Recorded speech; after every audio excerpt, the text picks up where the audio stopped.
जी कहिए, किससे मिलना है? रोनी साहब को बोलो सीआईडी वाले आए। ठीक है। सोमवार की रात को विवेक का खून हो गया और हमें तुम पे शक है। क्या बकवास कर रहे हैं आप? भला मैं विवेक का खून क्यों करने लगा?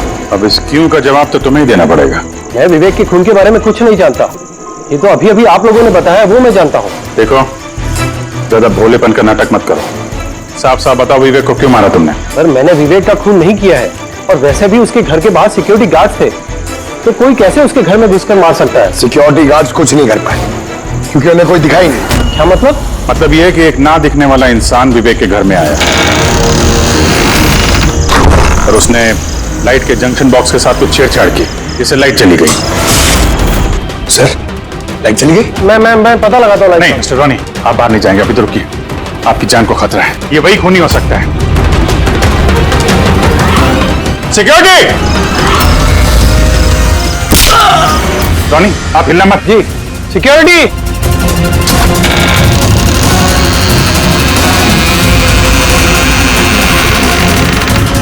कौन है उधर? सर! सर! यहाँ पे? कौन है? कोई था यहाँ पे? कौन है? कोई दिखा? नहीं। रोनी, हिलना मत। सिक्योरिटी, लाइट ऑन करो। सर, मैं भाग जाता हूँ। देखो। Oh no, Pankaj!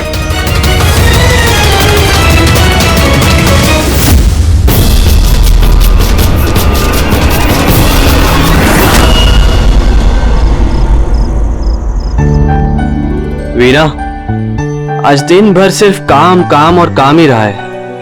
शरीर भी थक गया है, पूरी बॉडी दर्द दे रही है।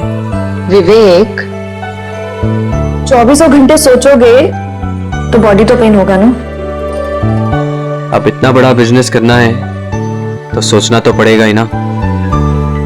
थोड़ा सोच समझ के काम करोगे तो दिमाग पे प्रेशर कम पड़ेगा ना। ये कोई गुड्डे गुड्डियों का खेल नहीं है जो चुटकी बजाते ही काम शुरू हो जाए और चुटकी बजाते ही खेल खत्म। समझ रही हो? ठीक है, एक काम करती हूँ, मैं लोकेश को बुलाती हूँ, वो तुम्हारी मालिश कर देगा अच्छे से। ठीक है? मालिश नहीं, बस गर्मा गर्म एक गिलास दूध मेरे लिए लेकर आ जाओ ताकि सारी थकान दूर हो जाए। अच्छा, तो अभी लेके आई। Please, thank you.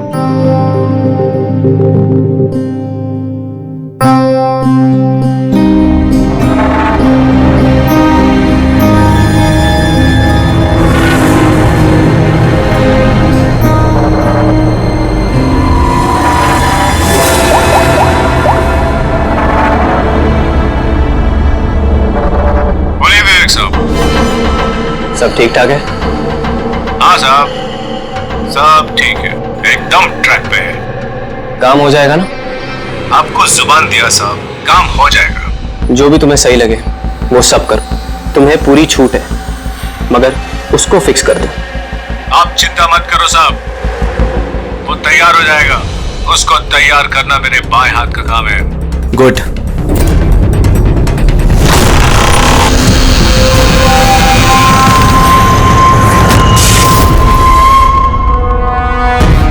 ये लाइट्स को क्या हो गया? वीना, वीना तुम हो? वीना, तुम बोलती क्यों नहीं? ये लाइट्स कैसे चली गई? लोकेश, वीना, कौन है? कौन है यहाँ पे? वीना, मजाक मत करो। देखो देखो, मैं अंधेरे से नहीं डरता। विवेक साहब!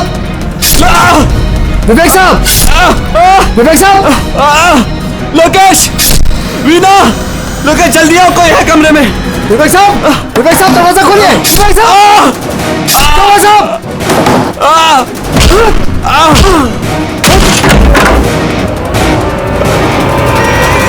विवेक साहब! मालकिन! विवेक साहब! विवेक साहब! विवेक साहब! मालकिन!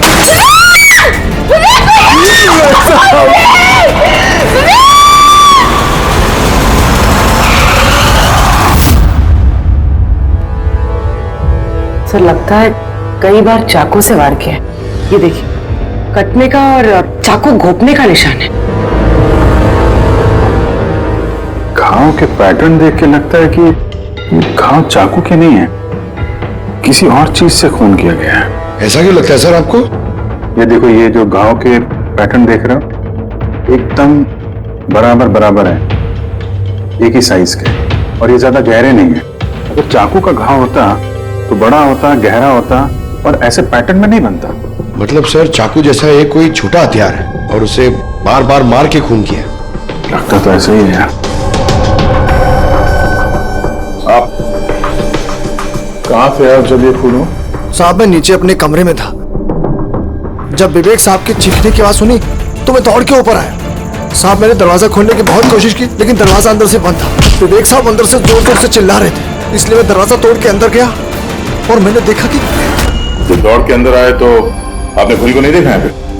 यही तो अजीब है साहब, खूनी दिखा ही नहीं। दरवाजा बंद था अंदर से? हाँ साहब।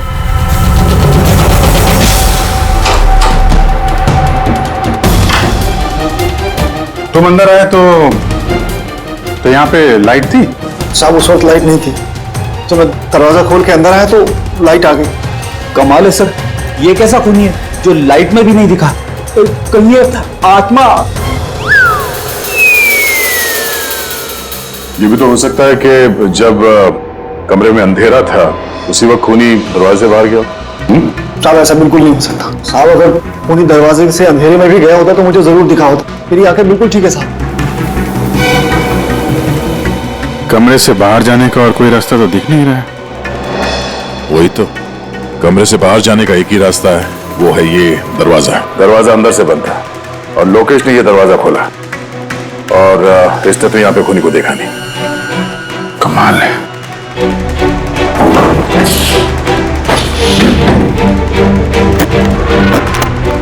क्योंकि अंदर से बंद है, यहाँ से तो खूनी आ नहीं सकता। तो खूनी अंदर कैसे आया? और फिर बाहर जाते हुए किसी को दिखा नहीं?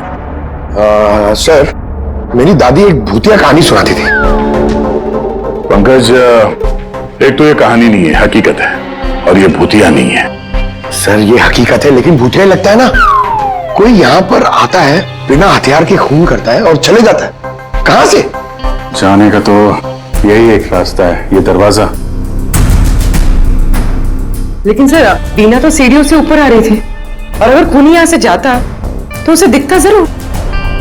कमाल है यार, ये लाइट का आना जाना, इसका कुछ ना कुछ कनेक्शन है इस केस के साथ।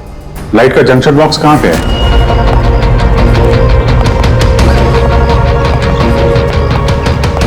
सर यही जंक्शन बॉक्स है।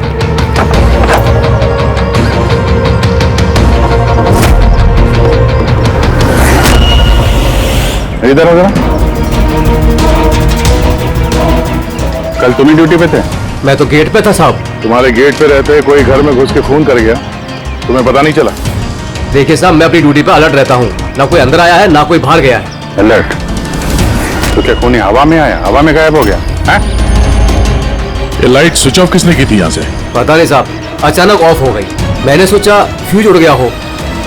या कोई स्पार्क वार्क हुआ था जंक्शन बॉक्स में? नहीं साहब, स्पार्क नहीं हुआ था, लाइट चली गई, और जैसे लाइट चली गई मैं जंक्शन बॉक्स की तरफ दौड़ा। देखा बाकी सबके घर में लाइट है, हमारी क्यों नहीं? और देखा साहब जंक्शन बॉक्स खुला था, जंक्शन बॉक्स का स्विच भी बंद था, और मैंने ऑन किया साहब। जैसे ही ऑन किया लाइट आ गई।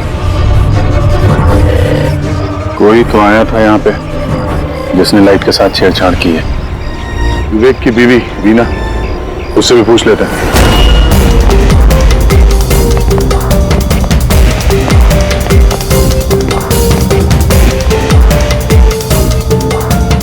वीना जी, हमें मालूम है ये बड़ा मुश्किल समय है आपके लिए, पर हम लोग भी थोड़े हैरान हैं कि यहाँ पे सबके रहते हुए विवेक का खून हो जाता है और किसी ने भी खूनी को देखा नहीं। सर इस बात का जवाब मेरे पास भी नहीं है। मैं खुद हैरान हूँ, खूनी कहाँ से हवा बनकर आया और कहाँ चला गया। मैं मेरे बच्चों को क्या जवाब दूंगी सर, उन पर क्या बीतेगी। हिम्मत रखो, समय के साथ साथ बच्चे भी समझ जाएंगे। आप कौन है? सर मैं विवेक का बिजनेस पार्टनर हूँ। मेरा नाम राकेश है और मैं अभी जापान से लौटा हूँ। किस सिलसिले में जापान गया था? सर एक बिजनेस के मामले में गया था। क्या बिजनेस क्या करते हैं? सर विवेक और राकेश एक जापान में ऑयल बेसिन का बिजनेस शुरू कर रहे थे। जापान की सी में जॉइंट वेंचर था इंडिया और जापान में। दोस्त तो गया ही, पता नहीं अब इस कंपनी का क्या होगा? विवेक की किसी से कोई दुश्मनी थी क्या, या आजकल कुछ स्ट्रेस में हो, कोई धमकी भरे फोन, ऐसा कुछ? नहीं सर, कभी किसी की धमकी या फिर कुछ ऐसा उन्होंने नहीं बताया, लेकिन वो जापान की डील को लेकर काफी टेंशन में रहते थे। किस तरह की टेंशन? डील होगी भी या नहीं। लेकिन सर एक बात और थी। क्या? सर कुछ दिन पहले विवेक एक बहुत अजीब आदमी से मिले थे। अरे आप चिंता मत करो, आपने मुझ पर भरोसा किया, अपना वादा पूरा किया, अब मैं भी आपका वादा पूरा करूंगा। पुलिस को भनक भी नहीं होनी चाहिए। साहब पप्पन नाम है मेरा, मुझ पर भरोसा है ना? विश्वास है इसलिए काम दिया है तुम्हें। बस अब पप्पन का कमाल देखो। पप्पन? देखिए, जैसा आपने बताया उससे तो यही लगता है कि ये पप्पन कोई पुराना मुजरिम है, और हर मुजरिम का रिकॉर्ड है हमारे पास। आप उसकी फोटो देखेंगे तो पहचान लेंगे? जी सर। ठीक है, फिर तो जल्दी इस पप्पन का पता चल जाएगा, और उसने क्या किया था वो भी।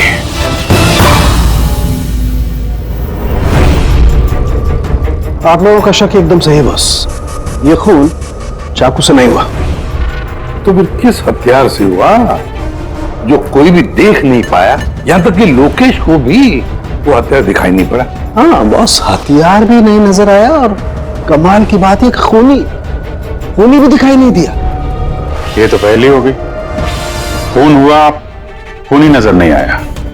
घाव चाकू जैसे हैं लेकिन खून चाकू से नहीं हुआ। पहेली तो है अभिजीत, और इस पहेली को सॉल्व करने के लिए आप लोगों को कड़ी मशक्कत करनी पड़ेगी।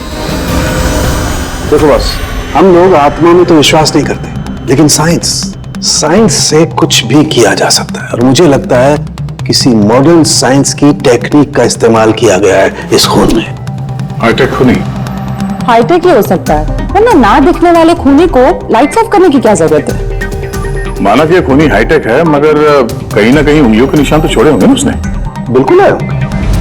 तो फिर सर, जो क्राइम सीन से हमने उंगलियों के निशान लाए थे, उनमें से एक निशान खूनी के भी होंगे? होने चाहिए थे, लेकिन अफसोस की बात यह है कि है नहीं। आप लोग जो भी फिंगरप्रिंट्स लेके आए, उसमें सिर्फ विवेक और उसकी पत्नी के फिंगरप्रिंट्स हैं, जो एकदम क्लियर है। बाकी के फिंगरप्रिंट्स एकदम स्मज्ड हैं, सब मिल गए हैं। ऐसा लगता है जैसे किसी ने ग्लव्स पहन करके दरवाजा खोला और बंद किया। प्लानिंग के साथ खून किया गया है, ताकि सबूत ही न मिले। काम करते हैं, इस विवेक के घर में जितने भी लोग हैं, उन सब से अलग अलग स्टेटमेंट लेते हैं, सबसे पूछताछ करते हैं कि उस रात हुआ क्या था।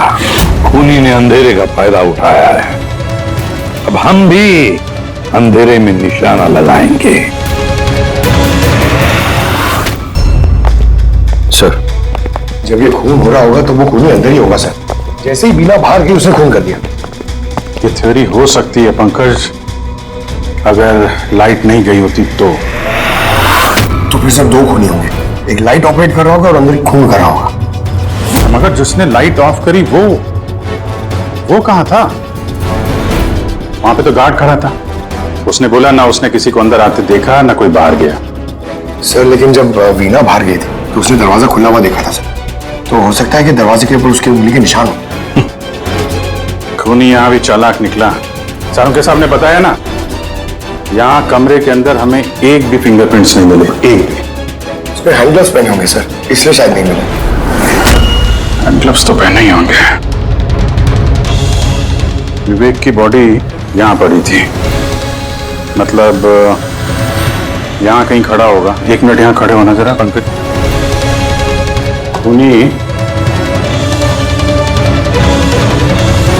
खूनी जब अंदर आया तो दरवाजा खुला हुआ था।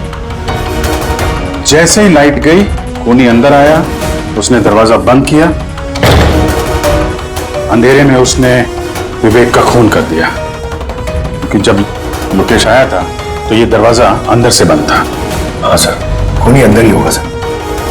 करेक्ट। और जैसे ही लोकेश दरवाजा खोल के आया, खूनी चुपके से यहां से निकल गया। लेकिन अगर खूनी यहां से गया है तो लोकेश तो यहीं नहीं खड़ा था, उसे तो दिखना चाहिए था ना खूनी। लोकेश का कहना है उसने सिर्फ यहाँ पे विवेक की बॉडी देखी थी खूनी उसे नजर नहीं आया। सर ये लोकेशन है, ये झूठ बोल रहा है सर। लगता तो नहीं है। इंटरोगेशन में अच्छे अच्छे झूठ बोलने वाले ना लड़खड़ाने लगते हैं, उनकी जबान कांपने लगती है। ऐसा लगता नहीं है वो झूठ बोल रहा है। तो फिर कौन है ये आदमी? वीना ने उसे महसूस किया, लोकेश ने उसे महसूस किया, लेकिन देखा नहीं।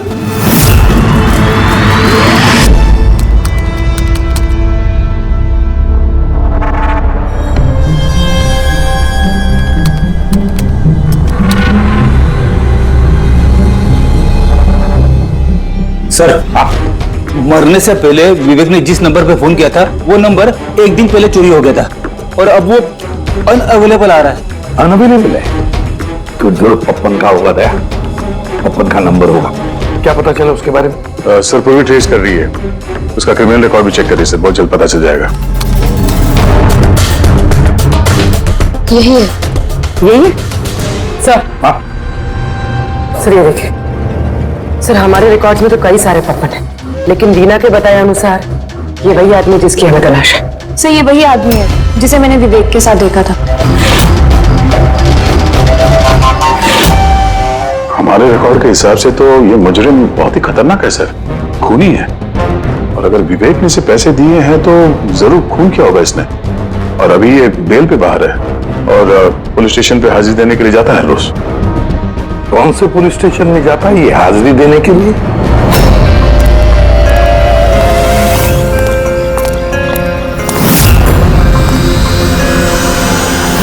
सर यहां से पास हो गया। सब्जी ले लो भाई, सब्जी ले लो, सब्जी ले लो। सर पप्पन यहां से निकल गया। ले भैया तेरा ठेला संभाल ले। उसको उधर ही रोक के रख, चाहे वो रोए या हंसे तुम उसकी चिंता मत कर। जब तक वो हमारे पास है बाजी हमारे हाथ में है। तुम लोग इंतजार करो और कुछ भी गड़बड़ हुआ ना तुम में से किसी को नहीं छोड़ूंगा मैं। ये चिड़ी का गुलाम तुम्हारी तरफ गया है क्या? देखना जरा।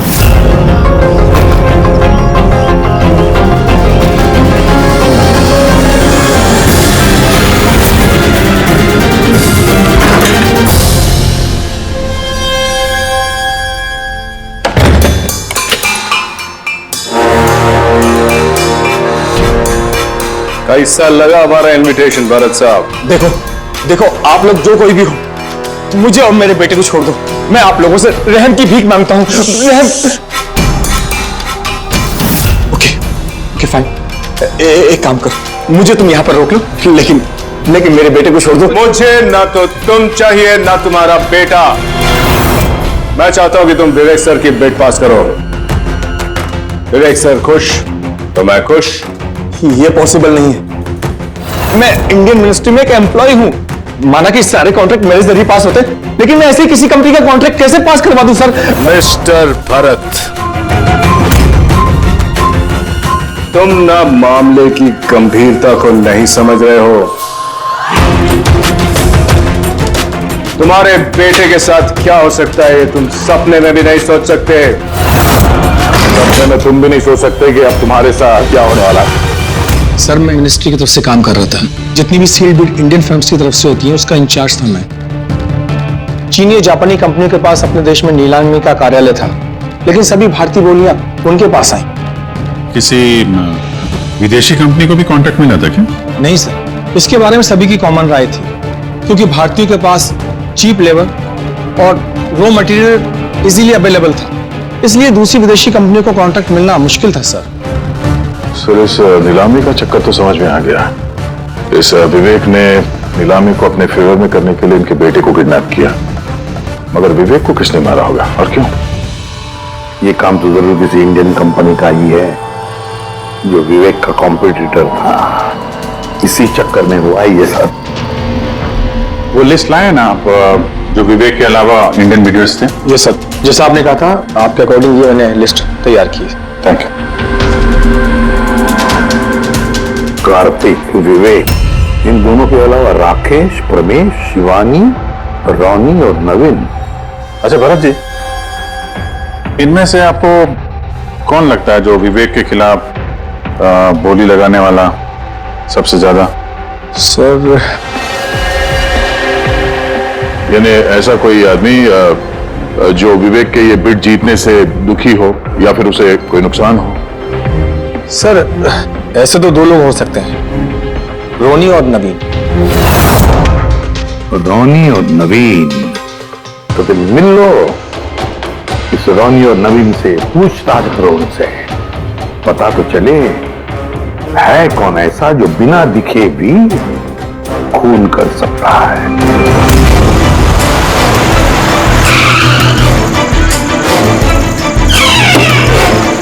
जी कहिए, किससे मिलना है?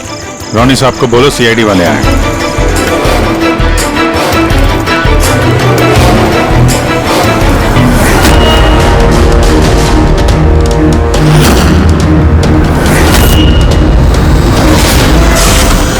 सर लाइट चली गई? मैं पता लगाता हूँ। नहीं मिस्टर रोनी, आप बाहर नहीं जाएंगे, अभी तो रुकिए, आपकी जान को खतरा है, ये वही खूनी हो सकता है।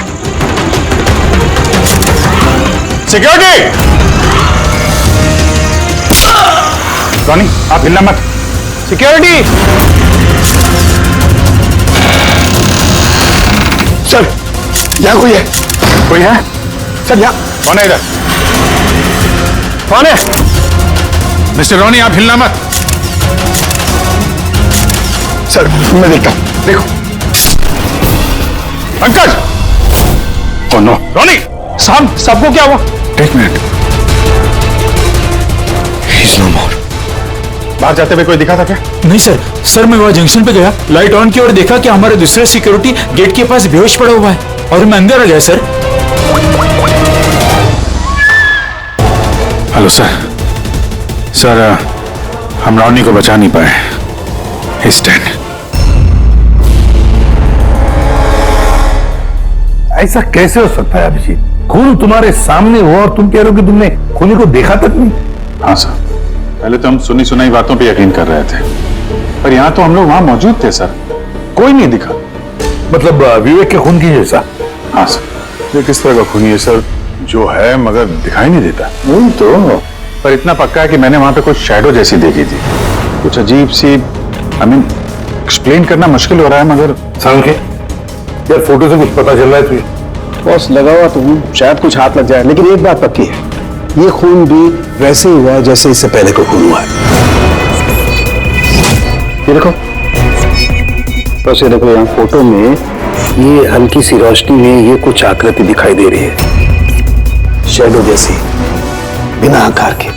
ये क्या है, ये समझ में नहीं आ रहा है। सालून के साथ मैं पहले से कह रहा था, ये जरूर कोई आत्मा है। सर वो जो कोई भी था, मैंने उसे महसूस किया था सर, मैंने उसे पकड़ने की कोशिश की लेकिन वो हाथ में ही नहीं आया। देखो यार, ये आत्मा कुछ नहीं होता। बॉस ये क्या है, ये अभी तक पता नहीं लगा पाया। सांके, ये किस किस्म का हथियार इस्तेमाल किया इस खूनी ने? ये बॉस, ये हथियार है, इसे शूरिकेन कहते हैं बॉस। शूरिकेन? तो इस तरह का हथियार तो मैंने मार्शल आर्ट्स वाली फिल्मों में देखा है। अरे इसे तो वो निंजाज यूज करते हैं, वो निंजा? सर वो जापानीज हथियार है, निंजाज स्टाइल के हथियार इस्तेमाल करते हैं। जापान निंजा, और ये ऑक्शन भी जापान में होने वाला है सर, तो कहीं इन सबका कनेक्शन जापान से तो नहीं? बिल्कुल है, जापान से कनेक्शन है। इस राकेश से मिलना पड़ेगा, वही गया था ना जापान किसी डील के बारे में बात करने। राकेश तुम विवेक के पार्टनर हो, है ना? तो तुम तो जरूर जानते होंगे कि विवेक ने बिड हासिल करने के लिए पप्पन नाम के किसी गुंडे को हायर किया था, भरत के बेटे को किडनैप करने के लिए, है ना? नहीं सर, इसके बारे में मुझे कुछ भी मालूम नहीं। अरे ऐसा कैसे हो सकता है, इतनी बड़ी बात और पार्टनर को पता नहीं? सर वो मुझसे काफी बातें छुपाता था, इसलिए बिजनेस में भी लॉस हो रहा था। वो इतना बेताब रहता था कि लॉस कवर करने के लिए वो क्या क्या करता था और कहां कहां जाता था मुझे बिल्कुल मालूम नहीं है। अच्छा, वैसे आप तो जापान गए थे ना विवेक के खून से पहले? हाँ गया था। क्या करने गए थे आप? ऑलरेडी प्रोजेक्ट का मामला था, इसके लिए मैं जापान गया था, मगर विवेक यहीं से सारे ऑपरेशन हैंडल कर रहा था। ऑयल का प्रोजेक्ट? क्या क्या प्रोजेक्ट था, जरा डिटेल में बताओ तो सही। जापान में एक द्वीप है जिसे ऐतिहासिक और पवित्र माना जाता है। वहां के लोग ऑल्ड्रिक प्रोजेक्ट को लगाने के लिए मना कर रहे थे। पवित्र समंती द्वीप? क्या पवित्र है उस आइलैंड में? कुछ पुराने योद्धाओं को वहां पे दफनाया गया था, जैसे समुराइज, रॉनिन्स और निंजास। सामुराई, रोनिन, निंजास, पुराने योद्धाओं को दफना दिया था वहां पर। सर ये कोई इत्तेफाक है या कुछ और? ये जो निंजास है ये पुराने दौर के हथियारे थे सर जापान में, पर आज भी काफी लोग इन लोगों को मानते हैं। तो वो लोग नहीं चाहते होंगे कि उस जगह पे ये ऑयल ड्रिलिंग हो और उन लोगों ने इन्हें। हाँ हो सकता है दया, हो सकता है, पर ये भी तो हो सकता है कि इन लोगों की आपसी दुश्मनी, कोई बिजनेस राइवल। सर ये नवीन तो नहीं हो सकता, क्योंकि जब दूसरा खून हुआ तब मैं और पूरी उसी के साथ थे। तो फिर ये बचे 3 बिडर्स, शिवानी, प्रमेश और कार्तिक, तीनों को बुला लेते हैं यहां पर। कार्तिक, प्रमेश, शिवानी, तो तुम 3 भारतीय थे विवेक के साथ बिड करने में जापान में, मगर डील हमारे हाथ में आई नहीं, और इसी वजह से विवेक और रोनी का खून हुआ है। कार्तिक आप कहाँ थे जब ये दोनों खून हुए? सर मैं मीटिंग में ही था, आप मेरे एम्प्लॉय से पूछ सकते हैं सर। और प्रमेश? सर मैं सामाजिक व्यक्ति हूँ, और सर इसके गवाह सर वो अफसर हैं, और सर जिस वक्त खून हुआ मैं उनका साथी था सर। तो ये भी तो हो सकता है ना कि ये खून तुम लोगों ने करवाया? सर हम क्यों खून करवाने लगे, सब अपने अपने नसीब का खाते हैं सर। और डील नहीं हुई तो क्या हुआ सर, कभी ना कोई डील तो हो ही जाएगी। वैसे आप कहाँ थे शिवानी जब ये खून हुआ? सर मैं जापान गई थी। और क्या करने गई थी आप जापान में? सर एक मजबूरी आ गई थी। मजबूरी? कैसी मजबूरी? सर कुछ विदेशी कंपनियां हमारी भारतीय कंपनियों के बारे में गलत अफवाहें उड़ा रही थी, उसी वजह से भारतीय कंपनियों को बहुत ही चिंता हो रही थी। तो हम वहां उनकी चिंता दूर करने गए थे और ये बताने गए थे कि भारतीय कंपनियां सबसे बेहतर होती हैं। और वैसे भी सर हमने अपनी बिड्स विड्रॉ कर ली थी, तो फिर हम क्यों मारेंगे उन्हें? और बिड्स विड्रॉ करने की कोई खास वजह? सर वजह सर ये थी कि हम लोग अपनी जिंदगी में सर टेंशन नहीं चाहते हैं, और सर हम लोग किसी भी तरह का कोई रिस्क नहीं चाहते हैं। सर हम लोग को सर जो भी मिल रहा है सर हम उतने में खुश हैं।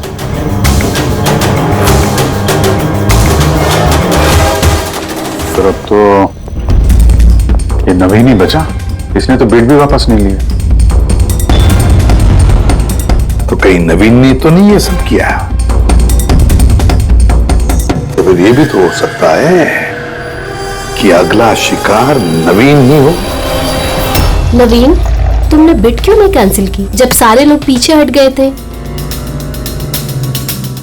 ऐसे कैसे मैं पीछे हट जाता?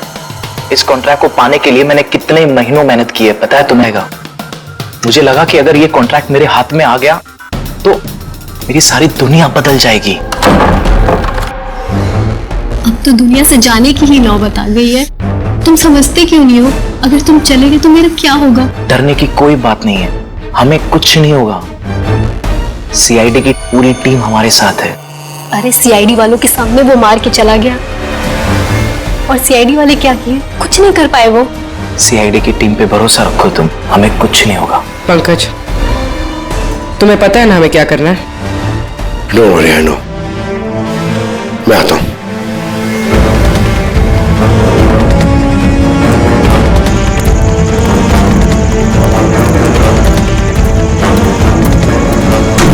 ये है वो जंक्शन बॉक्स जिसकी वजह से सारा पंगा हो रहा है। मैं देखता हूं ये कौन है। ये जगह सही है।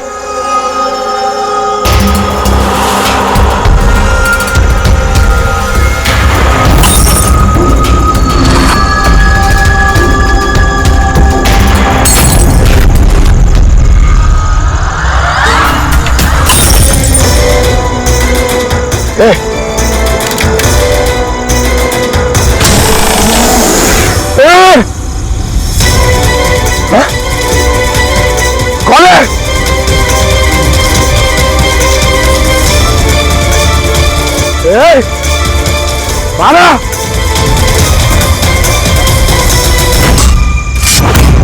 नवीन, ये लाइट को क्या हो गया? अरे कुछ नहीं हुआ। नहीं नहीं, वो आ गया है। कुछ नहीं होगा। कुछ नहीं होगा आपको, प्लीज रिलैक्स हो जाइए।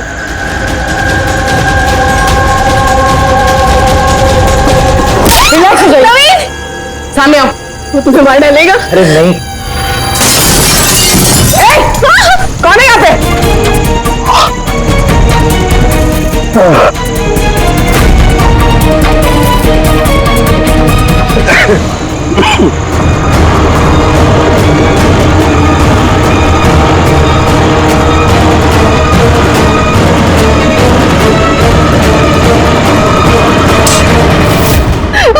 आप लोग ठीक है?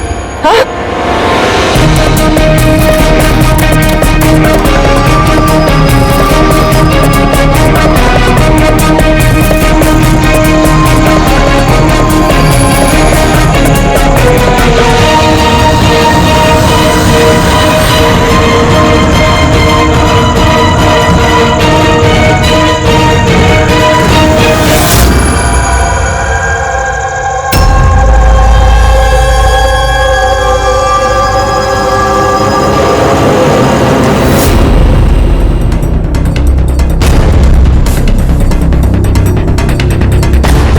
सर, मैंने वहां पर 6 गोलियां चलाई थी। उनमें से 5 गोलियां तो मिल गई, मगर एक गोली उस खूनी को जरूर लगी है। एक गोली खूनी को लगी है तो पुलिस तुम यकीन नहीं सब कैसे कह सकती हो कि 6 में से एक गोली खूनी को लगी है? क्या वहां पे कोई खून वगैरह गिरा था? नहीं सर, खून तो नहीं था वहां पर, लेकिन गोली लगने की आवाज जरूर आई थी। अगर गोली लगी है तो खून तो निकलेगा ही। घर के अंदर ना सही तो घर के बाहर कहीं मिला? नहीं सर, हमने अच्छे से चेक किया था, वहां पर खून था ही नहीं। हो सकता है सर खूनी ने बुलेट प्रूफ वेस्ट पहन रखी हो। और सर, ये भी तो हो सकता है कि ये काला कपड़ा उस बुलेट प्रूफ वेस्ट का टुकड़ा हो। कि इस काले कपड़े के टुकड़े से कुछ पता चल रहा है तुझे? नहीं बॉस, इस कपड़े पर से भी खून के ट्रेसेस तो नहीं मिले। खून के अलावा कुछ मिला तुझे? हाँ, ये कपड़ा इतना काला है कि विश्वास नहीं होता है। इस पर से कोई भी रिफ्लेक्शन हो ही नहीं सकता है। रिफ्लेक्शन नहीं हो सकता? मतलब ये फ्रेडी कि जब आप किसी भी चीज पर लाइट डालते हैं तो वो लाइट थोड़ी सी रिफ्लेक्ट होके आपकी आंखों में आती है। इसी से पता चलता है कि क्या चीज है, उसका कलर क्या है, ये सब कुछ। लेकिन इस कपड़े पर अगर आप लाइट डालेंगे तो रिफ्लेक्ट होगी ही नहीं। इस कपड़े पे लाइट मारेंगे तो ये कपड़ा दिखेगा नहीं ना। मैं दिखाता हूं, ये देखो, ये यहां पर ये लाइट है। अब हम इसे ट्रैवल करते हैं इस कपड़े पर और ये देखो लाइट गायब। माय गॉड, मतलब इस कपड़े ने सारी की सारी लाइट एब्जॉर्ब कर ली। और ये देखो, कपड़े से बाहर आए तो फिर से लाइट दिखाई देना शुरू हो गई।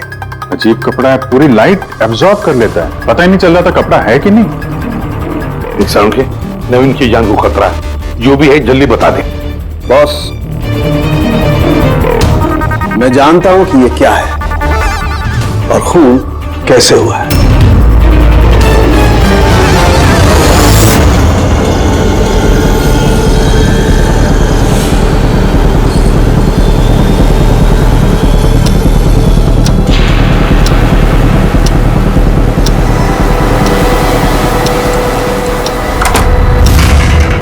शिखा, क्या हुआ तुम्हें? क्यों इतनी परेशान लग रही हो? हमें कुछ नहीं होगा, रिलैक्स हो जाओ। कैसे रिलैक्स हो जाओ? तुम्हें कुछ हो गया तो? अरे शिखा, मैंने बोला हमें कुछ नहीं होगा। नवीन, ये लाइट कैसे चली गई? अरे नवीन, वो आ गया है। कोई नहीं आया। वो तुम्हें मार डालेगा।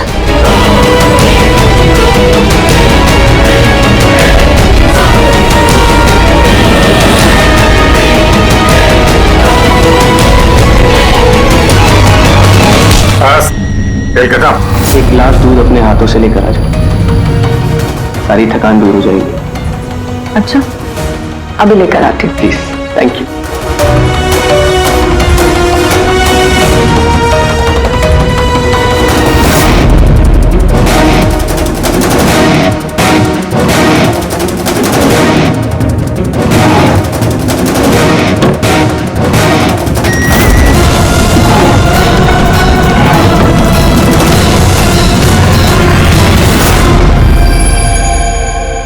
मैंने सोचा नहीं था कि कोई मुझे भी पकड़ सकेगा। हमने भी नहीं सोचा था कि एक पत्नी अपने पति का खून कर देगी। अपराधी चाहे जितना दिमाग लगाकर अपराध को अंजाम दे, कहीं ना कहीं उससे कोई ना कोई गलती हो ही जाती है। मैंने तो कोई गलती नहीं करी, फिर भी आप लोगों ने मुझे पकड़ लिया। नहीं, गलती हुई तुमसे। ये कपड़ा पहन के तुमने बहुत अकलमंदी दिखाई थी, लेकिन इस कपड़े का टुकड़ा हमें खिड़की में से मिल गया और खिड़की पे फंसा हुआ वो कपड़ा हमारे लिए सबूत बन गया और उसी कपड़े की वजह से तुम हमारी पकड़ में आ गई। ये कैसा कपड़ा है सर? मैंने इसके बारे में पहले सिर्फ सुना था बॉस। मुझे पता नहीं था कि इसका इस्तेमाल किया जा सकता है, वो भी इस तरीके से। इसे जिस जिस व्यक्ति ने बनाया उसने अपने हिसाब से इसको नाम दिया, लेकिन एक बात पक्की है, ये दुनिया की सबसे ज्यादा काली चीज है। मैं तो कुछ समझा नहीं। सीधे तरीके से ये बात है फ्रेडी कि अगर इस कपड़े का कोई सूट बना करके पहन लेगा, वो व्यक्ति आपको दिखाई नहीं देगा तब तक जब तक कि उसके आसपास की सारी लाइट्स एलिमिनेट ना हो जाए। वो दिखाई नहीं देगा। अगर दिखाई देगा तो सिर्फ एक आकृति दिखाई देगी, एक छाया, वो भी बिना किसी रूप के। ये एक 3D से 2D में बदल जाने की प्रक्रिया है। अरे सर, कोई तो लाइट होगी जिससे ये दिखे। ऐसी कोई लाइट नहीं है, ना इंफ्रारेड लाइट, ना यूवी लाइट, ना ही लाइट स्पेक्ट्रम। अब ये नवीन से कहो कि वो बिड विड्रॉ ना करें और ये इंफॉर्मेशन सब में फैला दो। सर, इस बात के फैलते ही उस पर फिर से हमला हो सकता है। यही तो हम चाहते हैं पूर्वी, यही तो हम चाहते हैं। ये ब्लैक फैब्रिक लाइट को एब्जॉर्ब कर लेता है, लेकिन हीट को एब्जॉर्ब नहीं करता। हीट को तो रिफ्लेक्ट करेगा ही। हम खूनी को पकड़ेंगे थर्मल विजन से।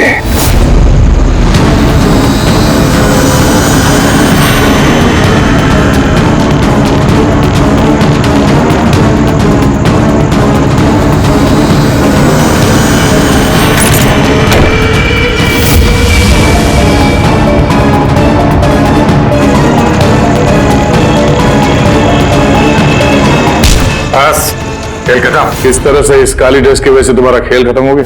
हाँ? अब जल्दी से बताओ, अपने पति का खून क्यों किया तुमने? नफरत थी मुझे उससे।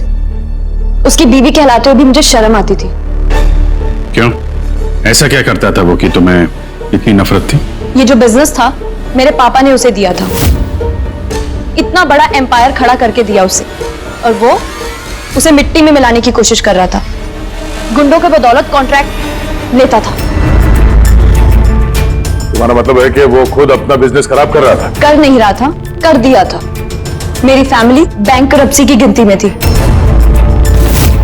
बिजनेस खराब चल रहा था तो उसे बातचीत करती, उसे समझाती, उसे जान से मार दिया। मैंने उसे बहुत समझाने की कोशिश की थी, पर वो नहीं समझा और मजबूरन मुझे ये कदम उठाना पड़ा।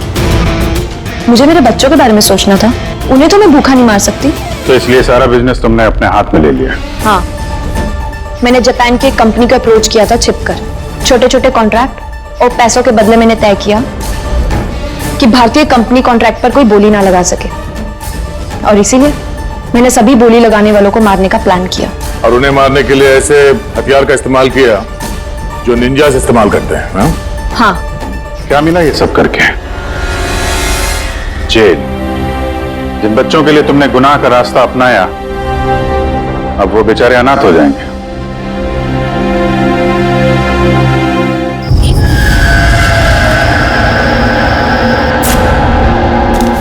हाँ दी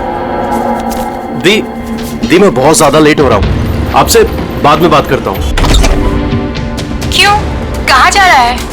हाँ दी, मैंने आपको बताया तो सही, मुझे एक्चुअली नॉर्थ अमेरिका के एक रेन फॉरेस्ट में फोटोग्राफर का असाइनमेंट मिला है। उसी सिलसिले में मुझे अर्जेंट जाना पड़ रहा है दी। आप प्लीज क्यों क्या ये सब बाद में पूछना दी। क्या छिपा रहा है? जल्दी बता। अरे दी, मैं आपसे कुछ क्यों छिपाऊंगा दी, सच सबको पता चल जाएगा। बहुत दिनों से ये सच छिपा हुआ है, लेकिन सच को जहाँ पहुंचना है ना दी, वहां पहुंच के रहेगा। ये कौन सा सच? और कौन कहाँ पहुंचेगा?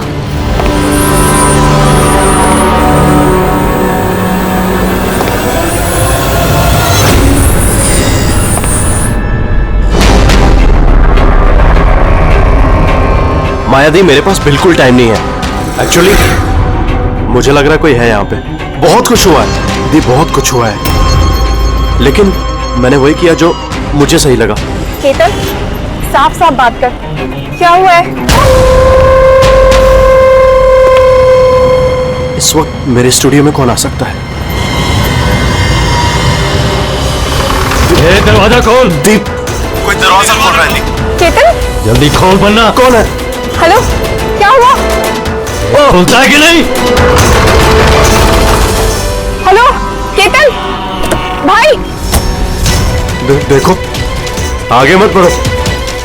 कहाँ है वो फोटो? मैंने क्या किया है तुमने? बोलो।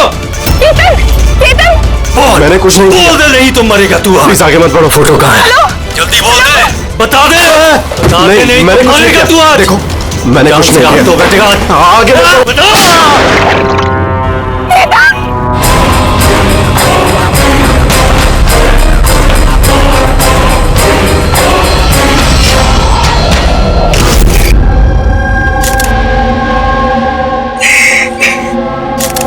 आप प्लीज बैठिए।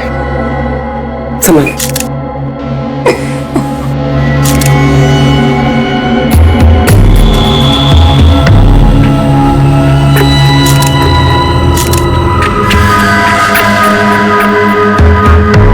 ये क्या?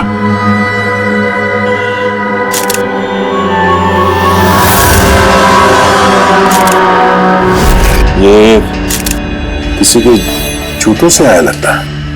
सर वो केतन के जूते साफ थे, स्टूडियो के फ्लोर पे भी ऐसे निशान कहीं नहीं है। जो उसके ऊपर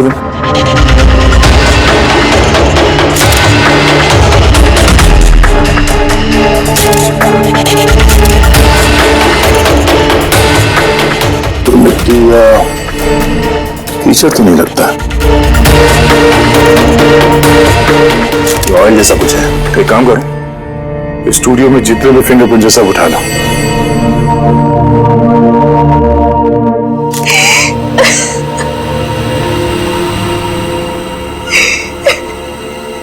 आज जी हम जानते हैं कि ये समय ठीक नहीं है पूछताछ करने के लिए, पर फिर भी आपको परेशान कर रहे हैं। जरा ठीक से याद करके बताइए, आपने ये पूरा हादसा फोन पे सुना था, तो केतन और उस दूसरे आदमी के बीच में क्या बात हुई थी? वो आते ही बुरी तरीके से केतन को मार रहा था। वो चीख रहा था, चिल्ला रहा था, चीजें इधर उधर टूटने की आवाजें आ रही थी। मैंने कुछ नहीं किया। देखो, आगे मत बढ़ो, मुझे कुछ नहीं मालूम ना। हाँ, वो कुछ फोटोज के बारे में बातें कर रहा था। सर, ये माया जो कह रही है कि केतन का खून उस वजह से हुआ है कि एक एविडेंस की वजह से। एविडेंस क्या? वो फोटोग्राफ था? सर, केतन ने किसी कपल की इंफॉर्मेशन लिख के रखी है सर, ये देखिए। कोई मनन और शामली है, जू से।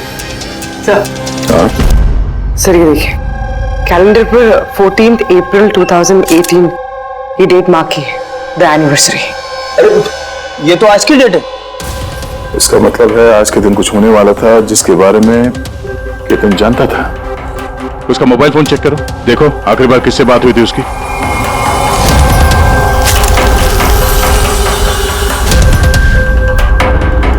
सर, टीएम क्राफ्ट वर्कर्स को फोन किया था शाम को 8:30 बजे।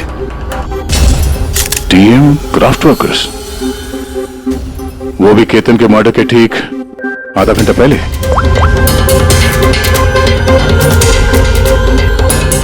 Hello, TM craft workers?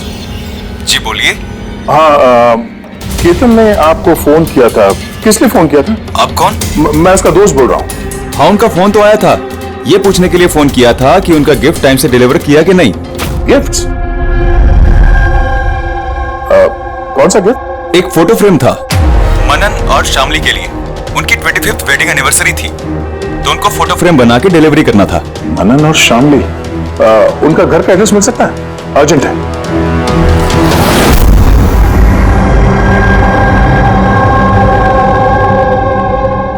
Photo किसने भेजी? केतन? ये केतन कौन है? और इस तरह से हमारी फैमिली पिक्चर भेजने का क्या मतलब है? कैसे जानता है वो हमारी फैमिली को? अरे किसी ने कोई मजाक किया होगा। ये मजाक नहीं है। आप कौन? सीआईडी। सीआईडी? केतन नाम का एक मशहूर फोटोग्राफर था, उसका खून हो गया इस फोटो की वजह से। पर सर, एक फोटोग्राफ के चक्कर में कोई किसी का मर्डर क्यों करेगा? लेकिन सर हम तो किसी केतन को जानते भी नहीं। केतन को नहीं जानते तो फिर उसने आप लोगों की फोटो आप ही को क्यों भेजी? पता नहीं। पर हमने तो कभी ऐसी फोटो खिंचवाई भी नहीं है। और ना ही ऐसी दीवार हमारे घर पर है। सर हमने तो कभी नहीं देखा। और देखिए ना सर, ये नकली फोटोग्राफ लग रहा है। आप खुद ही देखिए, इसमें दीदी है, जीजा जी है। सर खाली कुर्सी रखने का क्या मतलब है इसका? सर हमें तो लगता है कि किसी ने गलत तरीके से फोटो बनाकर हमें बेच दी है। गलती से नहीं, जानबूझकर आया है आपके लिए ये। और वो भी अपनी जान कुर्बान करके। सर किसी ने मनन की फैमिली को मर्डर के चक्कर में फंसाने की कोशिश की है। वैसे आप कौन? ये हमारे फैमिली फ्रेंड मिस्टर विक्रम। अच्छा, आपके फैमिली फ्रेंड। सर इसमें ये मैसेज भी है, she is hiding, save her. शायद केतन आप लोगों से किसी को ढूंढने के लिए कह रहा है। ढूंढने के लिए?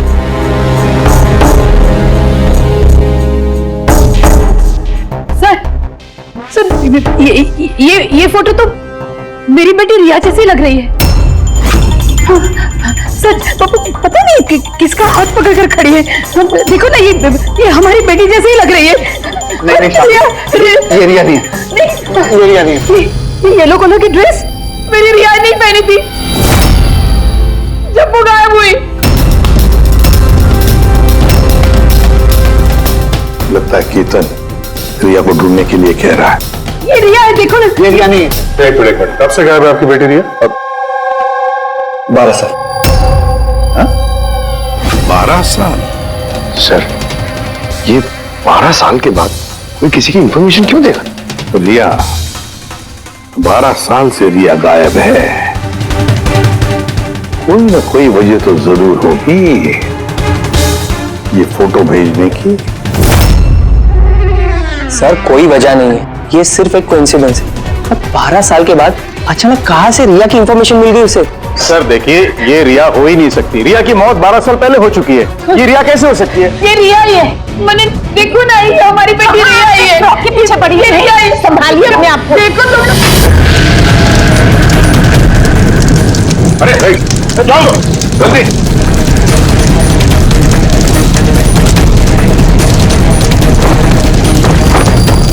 संभाल कर। सर ये फोटो तो जल गया, अब क्या करें? कोई बात नहीं, दूसरा मिल जाएगा। तो भी काम करो, टीएम क्राफ्ट वर्क्स में जाके इसका दूसरा फोटो बनवा लो। और अगर उसके पास नहीं है तो केतन के कंप्यूटर में जरूर कुछ बैकअप होगा, वहां देख लेना। मनन और शामली, आप केतन को जानते हैं या नहीं जानते, इससे हमें कोई फर्क नहीं पड़ता। लेकिन एक बात अच्छी तरह से याद रखना, केतन ने अपनी जान दी है आपकी मदद करने के लिए। वो आप लोगों से किसी को बचाने के लिए बोल रहा है। कोई छिपी हुई है, उसे ढूंढने के लिए बोल रहा है। और वो कौन है और कहां छुपी है वो तो हम ढूंढ ही लेंगे। एक बात अच्छी तरह से याद रखना, जितने भी लोग यहां पर हैं उनमें से कोई भी ये शहर छोड़कर नहीं जाएगा जब तक हमारी तहकीकात पूरी नहीं होती। हमें तुम सब पर शक है, सब पर। एक मिनट के लिए मनन, शामली, आयशा और विहान इनके इस नकली फोटोग्राफ को बाजू में रखते हैं और उनके पीछे जो दीवार है उन पर कंसंट्रेट करते हैं, ये फ्रेम्स और ये जो पीछे लिखे हुए नंबर्स पर। अब शामली ने इशारा किया था इस फ्रेम पर, 3 नंबर वाली फ्रेम पर, पीले रंग का फ्रॉक पहनी हुई और किसी का हाथ पकड़ा हुआ है उस लड़की ने। श्यामले को एकदम से लगा सर ये फोटो में ये बच्ची उनकी खोई हुई बेटी रिया है। और फिर ये message, she is hiding, save her.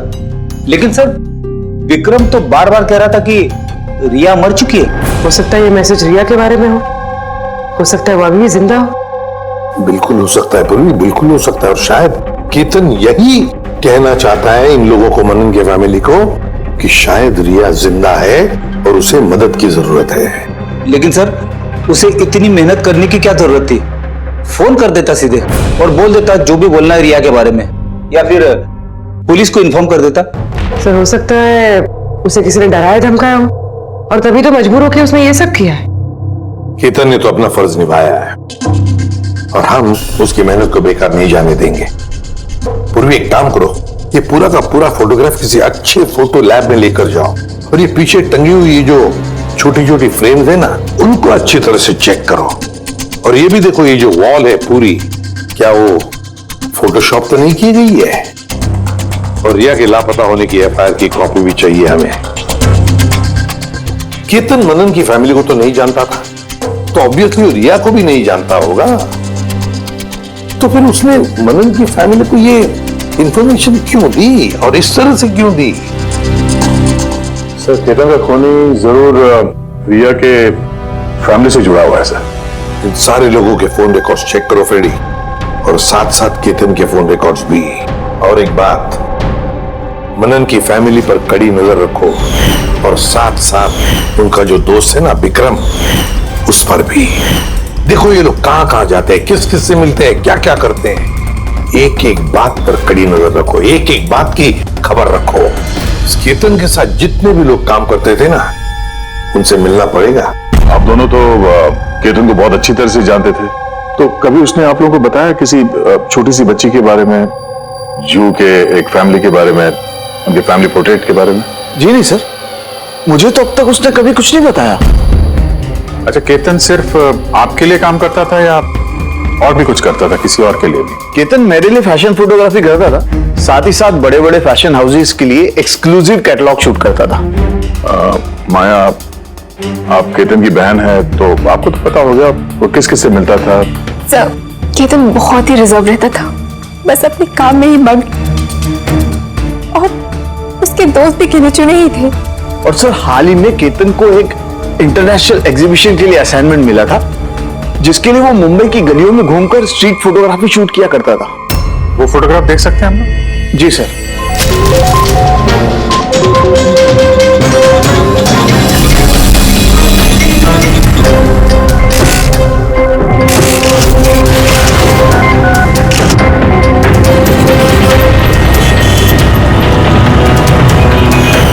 इतना अच्छा पोर्टफोलियो बनाया था सर, एग्जीबिशन में सबमिट ही नहीं किया। बहुत परेशान हो गया था वो।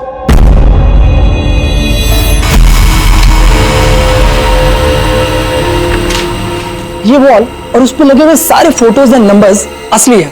और बाकी सब? जिसने भी ये बनाया है उसने सिर्फ इस वॉल के ऊपर फैमिली वालों की फोटोज डाल दी है, इस खाली कुर्सी के साथ, ताकि ऐसा लगे कि फैमिली वालों ने इस वॉल के आगे बैठकर फोटो खिंचवाई। हाँ, लेकिन ये दीवार तो पक्का असली है। काफी एक्सपर्ट इंटीरियर डिजाइनिंग का काम लगता है। मैग्नेटिक वॉल है ये, आजकल बहुत कम जगहों पे देखने को मिलती है। Magnetic wall? हाँ, मैग्नेटिक वॉल बनाने के लिए वॉल को एक स्पेशल पेंट से पेंट किया जाता है, जिसके केमिकल कंपोजिशन में मैग्नेटिक एलिमेंट्स होते हैं, जो उस दीवार को मैग्नेटिक प्रॉपर्टीज दे देते हैं। यानी ये दीवार तो ऑलमोस्ट मैग्नेट जैसी है। एकदम सही। अब उस पे कोई भी मेटेलिक चीज बिना किसी हुक या कील के चिपका सकते हो या निकाल सकते हो। उसी तरह ये वॉल भी मैग्नेटिक वॉल है। Thank you. Thank you ma'am. Mumbai की गलियों में घूम घूम के फोटोग्राफी कर रहा था। जरूर वहीं पे इसे रिया के बारे में कोई ना कोई क्लू मिला होगा, वहीं किसी गलियों में।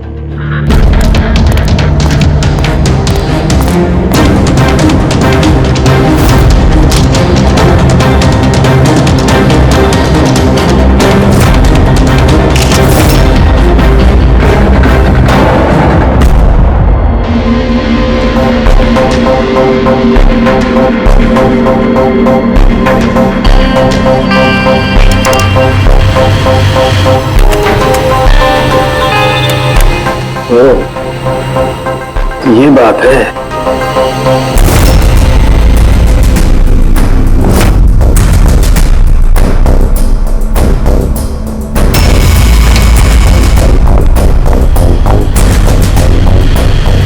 सर, ये देखिए।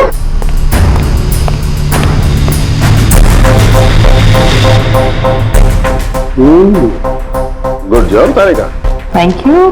फुल टाइम के क्या मिला? बॉस, एक खास चीज मिली है। दया, तुम्हें याद है तुमने मुझे कुछ चिकना सा पदार्थ ला करके दिया था जो तुम्हें क्राइम स्पॉट पे से मिला था, याद है? सर ये वहाँ क्राइम सीन पर मिला।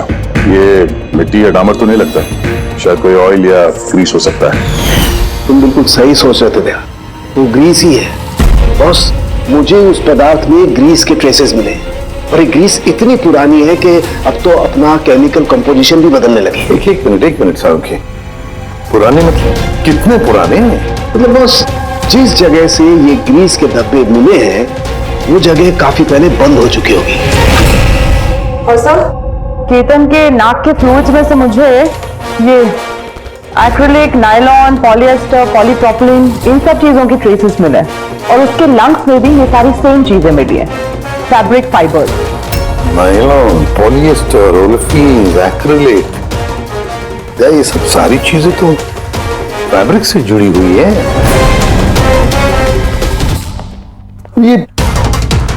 ये तो एक फोटोग्राफर था। हाँ सर, जिस जगह पे ये रहता है इसके घर के आसपास कोई फैक्ट्री वगैरह भी नहीं है, तो फिर एक कपड़े के रेशे इसके लंग्स में कैसे घुस गए? हो सकता है ऐसी जगह पे आता जाता हूँ।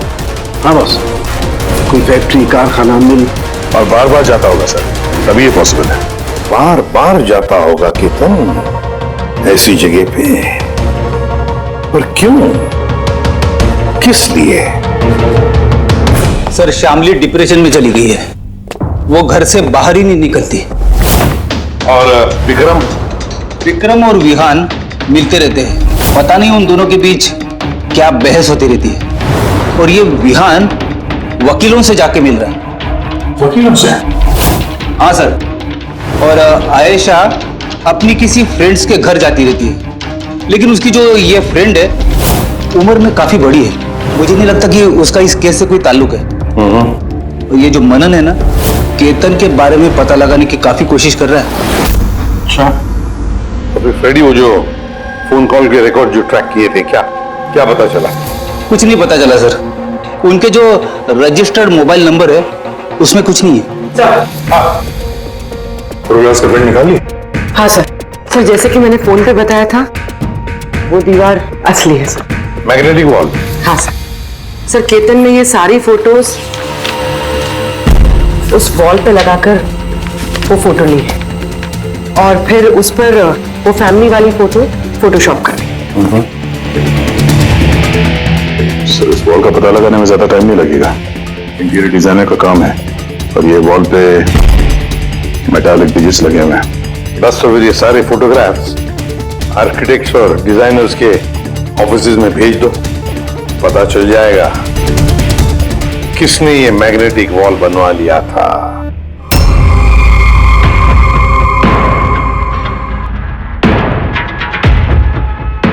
अब ये जो फैमिली बैठी हुई है, इनके पीछे जो दीवार है वो आपने बनाई है क्या?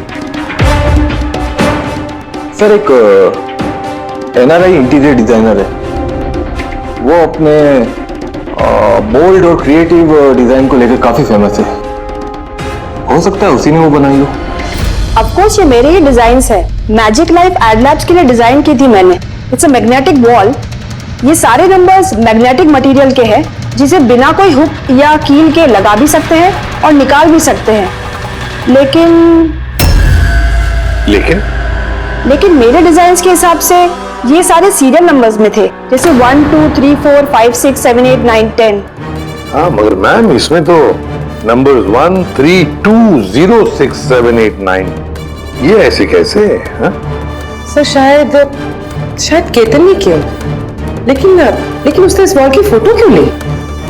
ये तो अब मैजिक लाइफ एड लैब वाले ही बताएंगे। सर, यही है वो वॉल जिसकी आपने हमें फोटो दिखाई थी? हाँ सर, और वॉल पे फोटोज के जो एक्चुअल नंबर थे वो ये थे सर। फोटोज में जो भी चेंजेस थे वो केतन ने किए थे सर। केतन, ये नंबर्स तो ऑर्डर में थे ना, फिर तुमने सिर्फ 3206 को चेंज कर कर उसके नीचे स्पेसिफिक फोटोज क्यों लगाई है? कुछ नहीं, वो पजल्स बना रहा, नंबर्स और फ्रेम्स को मिला के एक इंटरनेशनल एग्जीबिशन है उसी के लिए।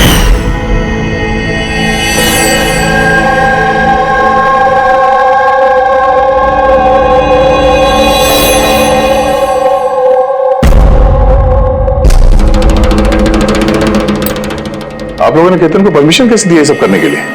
दरअसल सर, केतन हमारे साथ पहले भी काम कर चुका है और वो एक इंटरनेशनल एग्जीबिशन के लिए कुछ फोटोज ले रहा था और इसलिए उसको ये वॉल की जरूरत थी, तो हमने उसे ये वॉल यूज करने दिया। यस सर, एंड कुछ पजल की बात कर रहा था, कुछ समझ में नहीं आ रहा था सर। पजल है?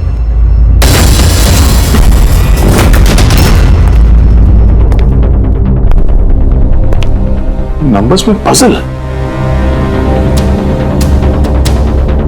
उस पोर्ट्रेट में 3206 था और उसके नीचे जो फोटोग्राफ्स हैं, कहीं वो फोटोग्राफ्स ही पजल तो नहीं?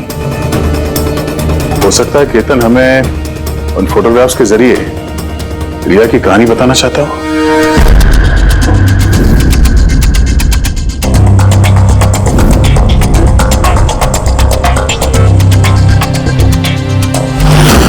तो रिया गायब कब हो गई थी? कब गायब हो गई थी? रिया की मिसिंग की एफआईआर है ना? हाँ सर। सर उसका इस केस से क्या कनेक्शन? वो केस तो सर बहुत साल पहले बंद हो चुका है, पता नहीं क्यों गया। ऐसे लगता है कि रिया की इस एफआईआर से शायद हमारी केस सॉल्व करने में कुछ मिल जाए। FIR 8221 Mumbai IPS. एफआईआर का डेट देखो गया, ये देखो 3206। 2006, मतलब ये डेट है? बिल्कुल सही, 3206, 3 फरवरी 2006। दीदी हौसला रखिए। पता नहीं मेरी बेटी किस हाल में होगी। आप लोग मजाक तो नहीं कर रहे? आप वाकई में मेरी बेटी को ढूंढेंगे? वो एक्चुअली जिंदा है क्या? आपकी बेटी जिंदा है, ये सुनकर आपको खुश होना चाहिए, और आप हमसे ऐसे बात कर रहे हैं? डैड, मेरी बहन रिया जिंदा है। सर कहाँ है वो? देखिए, हम बहुत नजदीक हैं रिया का पता लगाने के, इसलिए आप लोगों को जो कुछ भी पता है हमें बताइए। आखिरी बार आप लोगों ने उसे कब देखा था? क्या हुआ था उसके साथ? और एग्जैक्टली गायब हुई कैसे वो? लेकिन सर, इन 4 फोटोज का क्या मतलब है? केतन जरूर हमें रिया के बारे में कुछ बताने की कोशिश कर रहा था। देखो ना फोटोग्राफ्स को, ये 3 नंबर का फोटो देखो, इसमें एक छोटी बच्ची रो रही है, किसी बड़े आदमी का हाथ पकड़ के जा रही है। फोटो नंबर 2 में रिया थोड़ी बड़ी हो चुकी है, ऐसे जाली के पीछे जैसे उसे किसी ने उस जाली के अंदर कैद करके रखा है। ये तीसरा फोटो, इसमें भी ऐसे लग रहा है कि इसे बंदी बनाकर रखा गया है। और सर, इस आखिरी फोटो में कोई उसे गले लगा रहा है और पीठ पे खंजर मारने जा रहा है। सर ऐसा लगता है कि केतन इन फोटोग्राफ के जरिए रिया की कहानी बता रहा है। एग्जैक्टली। देखो, रिया बचपन में किडनैप हो जाती है, फिर वो बंदी बनाई जाती है, और फिर जब वो 18 साल की हो गई तो उसे इन जंजीरों में जकड़ के रखा था। और फिर उसे कोई मिल गया जिसने उसे मारने का प्लान बनाया। कोई ऐसा जिस पर रिया विश्वास करती है? मतलब सर, केतन ने जानबूझ के मॉडल्स की ऐसे फोटो बनाई है ताकि सच को सामने लाया जा सके, इसलिए उसने केतन को रास्ते से हटा दिया। रिया बाकी बच्चों की तरह नॉर्मल नहीं थी। उसका दिमाग उसकी उम्र के बच्चों के कंपैरिजन में बहुत ही कमजोर था, इसीलिए उसे लगातार दवाइयों की जरूरत पड़ती थी। अगर वो दवाइयां नहीं लेती थी तो उसका दिमाग कंट्रोल में नहीं रहता था। वो कुछ भी कर सकती थी, वो अपने आप को चोट पहुंचा सकती है, वो अपने आप को मार भी सकती है। तो ये रिया गायब कहां से हुई? हमने उसे स्पेशल बच्चों की स्कूल में डाला था, वहीं से वो गायब हुई है। तो फिर उसके बाद आप लोगों को कोई फोन आया पैसों के लिए या किसी और चीज के लिए? नहीं, कुछ नहीं। हाँ, पर बाद में हमें पता चला कि हॉस्पिटल में से उसकी मेडिकल फाइल गायब हो गई थी। फाइल गायब हो गई? कोई भला ऐसा क्यों करेगा? वो भी ऐसी लड़की की जिसकी दिमागी हालत इतनी नाजुक है। वही तो मैं कह रहा हूं। अरे जिसकी दिमागी हालत इतनी नाजुक हो, वो लड़की 12 साल कैसे जिंदा रह सकती है? अरे मुसीबत थी वो। कैसे कह सकते हैं आप? ये शर्म आनी चाहिए आपको। बेटी है वो आपकी। एक बात तो समझ में आ गई मिस्टर मनन, अगर रिया मिल भी गई तो आपको ज्यादा खुशी नहीं होगी, लेकिन हम उन्हें ढूंढ के रहेंगे किसी भी तरह।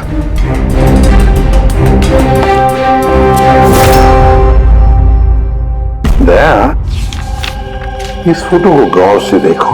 देखो रिया बड़ी हो गई है, 18 साल की हो गई है, लेकिन उसके पैरों में जंजीर जकड़े हैं। सर ये पीछे ये खिड़की कारपेट दिख रहा है पीछे। एक्रिलिक, नायलॉन, पॉलिएस्टर, पॉलीप्रोपिलीन, इन सब चीजों की ट्रेसेस मिले। ये सारी चीजें फैब्रिक से जुड़ी हुई है, कारपेट से। ये केतन फोटोज के जरिए ये बताने की कोशिश कर रहा था कि ये रिया किसी पुरानी मिल या फैक्ट्री में है। सर, चौथे फोटो में ऑयल कैन और खाली बक्से। और वो केतन के स्टूडियो में हमें ग्रीस के धब्बे भी तो मिले थे। तो शायद खूनी केतन के स्टूडियो में वहीं से जा रहा था जहां रिया कैद है। तीसरी फोटो में वो कारपेट वाली गली और चौथे में वो फैक्ट्री। सर ये दोनों जगह आसपास होगी। पहले ये पता लगाना पड़ेगा कि कारपेट वाली गली के आसपास कोई बंद पड़ी हुई पुरानी फैक्ट्री है क्या? जो भी करना है जल्दी करना पड़ेगा बॉस, क्योंकि हमारे मनन के घर जाने के बाद खूनी खुद सामने नहीं आएगा। शायद किसी से वो काम करवाएगा।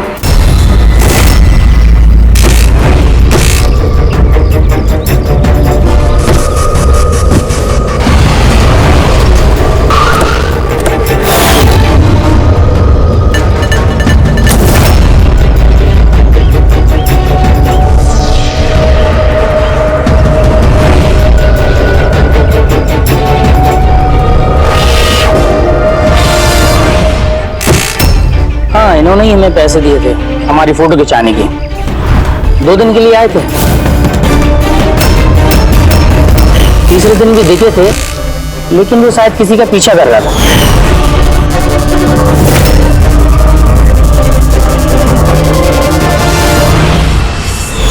किसका पीछा कर रहा था? वो तो सर ध्यान नहीं दिया हमने। वो गया किधर पीछा करते हुए? इस तरफ गया।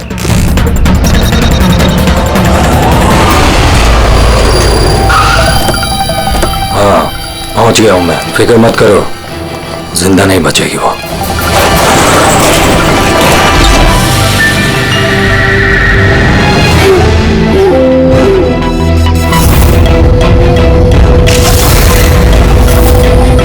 बंद कर इसको।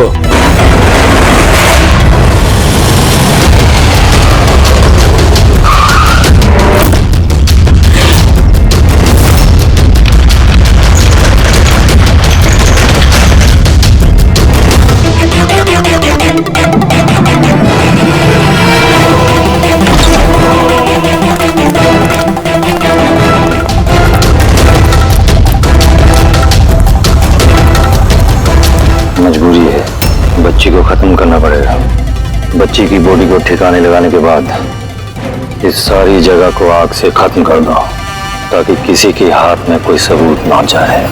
यहाँ पे तो कुछ मिला नहीं, चलो दूसरी जगह देखते हैं।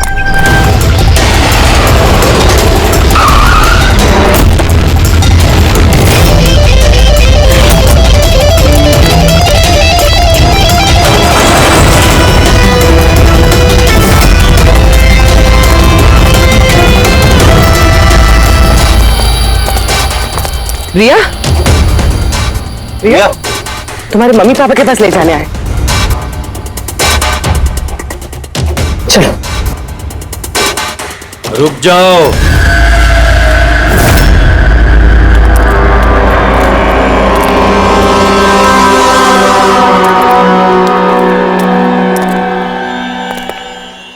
रिया बेटा,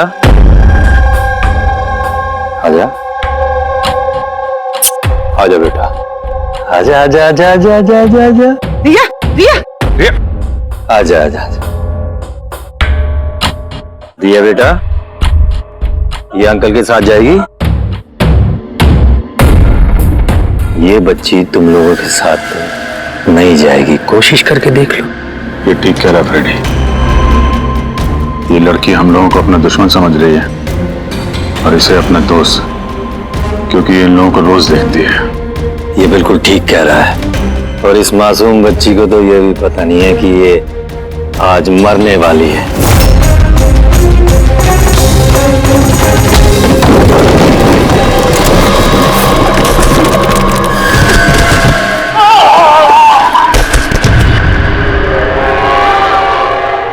कौन हो तुम लोग? किसने भेजा तुम्हें? ये तुम्हें कभी पता नहीं चलेगा।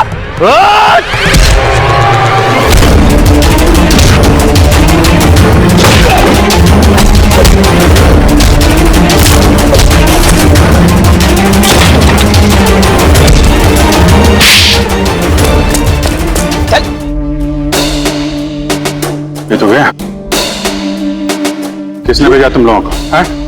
सर साहब, मुझे कुछ नहीं मालूम था, सब कुछ इसी को मालूम है।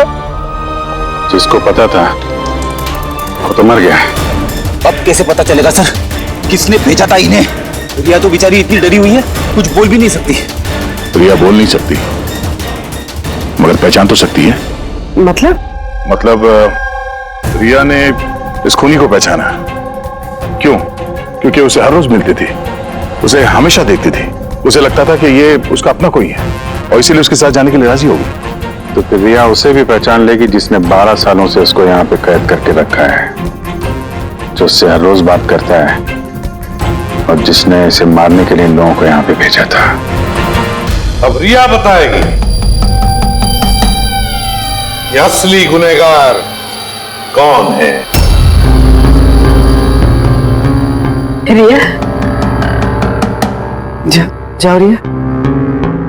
अच्छा मेरी बच्ची, आ बेटा।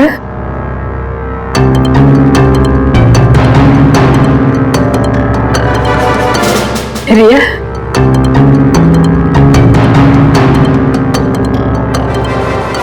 अच्छा मेरी बच्ची, अपनी माँ के पास आजा बेटा।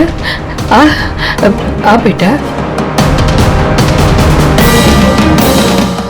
आ बेटा, आजा आजा मेरी बच्ची, अच्छा बेटा।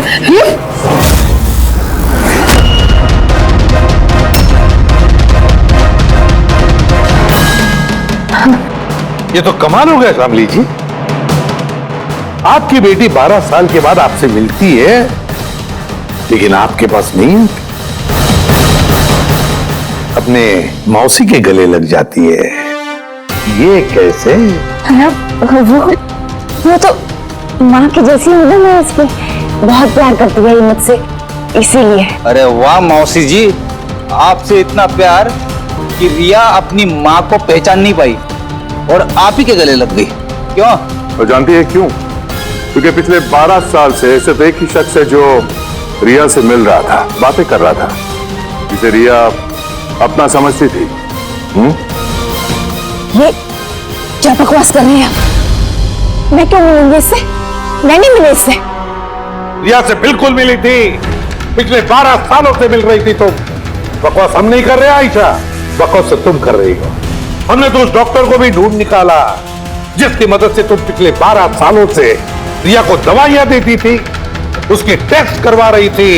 मैं किसी डॉक्टर को नहीं जानती, मैं कह रही हूँ ना आपसे, मैंने कोई मेडिकल टेस्ट नहीं करवाया इसका। बिल्कुल करवाई थी। नहीं, मैंने कोई टेस्ट नहीं करवाया। झूठ बोल रही हो तुम, टेस्ट करवाया था तुमने। मैंने कोई टेस्ट नहीं करवाया, मैं सच कह रही हूँ। मैं किसी डॉक्टर को नहीं जानती, मैं तो इसे 12 सालों से वही दवाई दे रही हूँ जो 7 साल की उम्र से खाती आ रही है।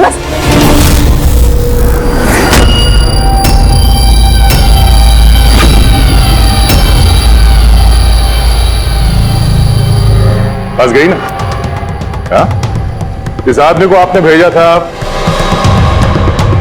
रिया को मारने के लिए। उसके मोबाइल में हमें उसका नंबर मिला जो इत्तेफाक से आपकी दोस्त है। जिससे आप अक्सर मिलती हैं। आयशा, तुमने ये सब क्यों किया? विहान के लिए। मेरा डिवोर्स हो चुका था, मेरी जिंदगी का वैसे भी कोई ठिकाना नहीं था।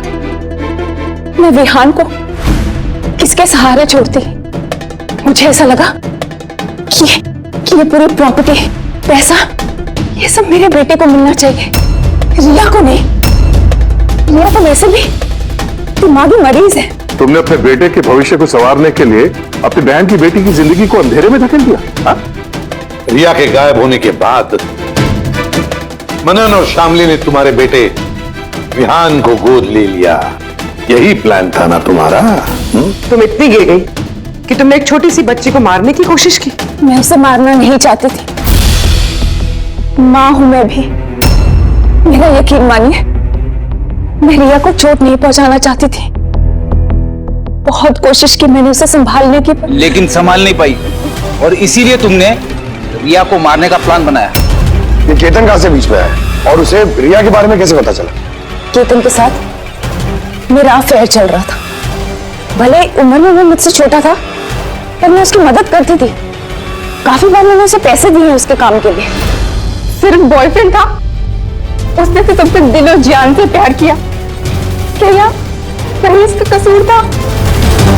तो तुम्हारा बॉयफ्रेंड था तो तुमने उसे मारा क्यों? वो उस कारपेट वाली गली में एक दिन फोटोशूट कर रहा था। बाई चांस उसने मुझे देख लिया और मेरा पीछा करते करते वो रिया तक पहुंच गया। मैंने उसे बहुत डराया, बहुत धमकाया, यहां तक कहा कि मैं उसका करियर बर्बाद कर दूंगी। लेकिन नहीं, शायद उसमें इंसानियत जाग रही थी, इसलिए मुझे उसे मरवाना ही पड़ा। वाह, बहुत खूब। कैसी मां हो तुम? 12 साल से एक मासूम बच्ची को अपनी माता पिता से दूर रखा। क्या मिला तुम्हें? हा? भूल गई तुम कि देर से ही सही सच्चाई तो सामने आ ही जाती है। अपने स्वार्थ के लिए बहुत बड़ा जुर्म किया है तुमने। कानून तुम्हें कभी माफ नहीं करेगा। कड़ी से कड़ी सजा होगी तुम्हें, कड़ी से कड़ी सजा। इस तरह के और भी एपिसोड देखने के लिए हमारे चैनल को सब्सक्राइब करें और बेल आइकन दबाना ना भूलें।